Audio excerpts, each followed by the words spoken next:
Mag-iiyakan daw ang mga Ginebra haters dahil sa bago nilang roster sa susunod na taon dahil kahit sa first pick pa lang daw ay bawing-bawi na ang Ginebra sa tatlong players na pinakawalan nila.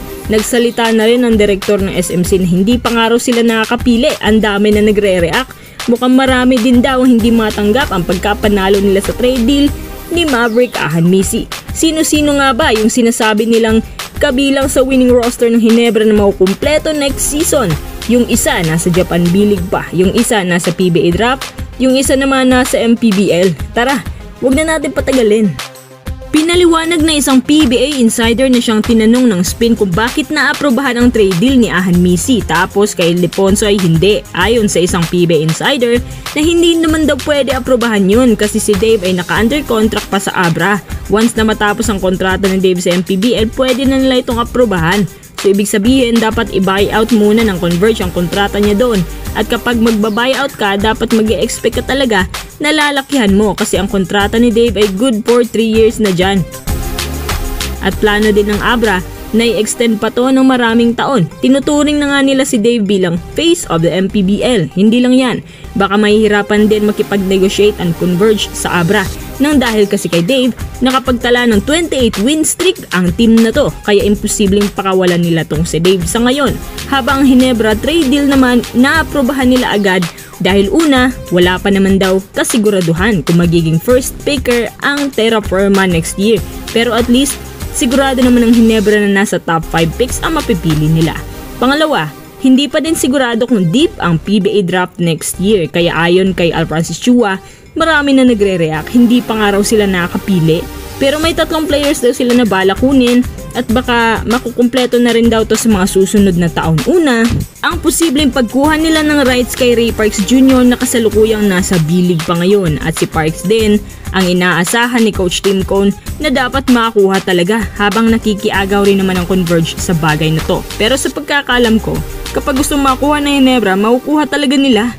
Pangalawa, si Vic Manuel na nasa MPBL pa ngayon. Ayon sa Ginebra Insider na may gas pa daw na natitira si Manuel lalo na pagdating sa poste at may shooting din. Medyo nagsuslow down na nga lang siya ngayon pero kumpara kay Japet, mukhang mas effective pa nga si Manuel kaysa sa kanya. Sa MPBL kumakasa pa to ng 12 to 13 points per game. Kahit medyo undersized PF center pero pwede pa. Disadvantage lang nito dahil aging na si Manuel. Kaya malalaman mo na hindi rin siya magtatagal dyan sa Ginebra. Pangatlo, syempre, yung kukunin pa nila sa PBA draft. Ang tinuturo ng mga sources na malaki raw ang chance na magpapadraft ay sina QMB, Mike Phillips, or kahit si Dwight Ramos daw inaasahan nila magpapadraft. Pero sa totoo lang, wala pa rin kasiguraduhan kung magpapadraft sila. Kasi sa pagkakaalam natin, para sa ibang bansa naman nila pinupurso ang kanilang basketball career. Depende pa rin sa takbo ng PBA at sa takbo ng kanilang karera doon. Nagiging second option lang naman nila ang PBA kapag wala na talaga. At mukhang meron pa pala tayong pang-apat. Kahit hindi pa sigurado pero baka mabigyan ng chance lalo na ngayon na malapit na mawala si Japet sa Ginebra. Ang tinutukoy natin ay si Greg Slaughter.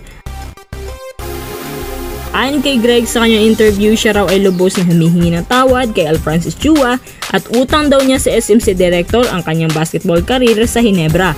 Kahit paano matagal-tagal din siya nakapaglaro sa kanila. Halata din kay Greg ngayon na gusto niyang bumalik sa kanila. Sa ngayon, ang latest na estado ni Greg ay wala pa siyang team na napapasukan kasi ang Titan Ultra na gustong kunin siya hindi natuloy dahil marami daw siyang hinihingi. Kung totoong pangarap niyang bumalik ng PBA huwag nang mag-inarte si Greg. Kahit saang team na, basta sa PBA lang. Pero parang may target si Greg na pasukan ngayon. Kaya wala pang kumukuha sa kanya. Or baka ayaw lang din niya kasi ang ganda naman ng offer ng Titan. Pero ayaw talaga kasi nga aging na at mas lalong bumabagal. Siguro medyo hindi na worth it kunin. Tingin nyo mga kuis kapag nakuha ni Ginebra ang 3 or 4 na players na to, maibabalik na kaya nila ang kanilang kampanya sa isa na namang PBA title bago magretiro sa pagiging Ginebra coach si Tim Cone o baka mahirapan pa din silang kumpletuhin ng mga players na to?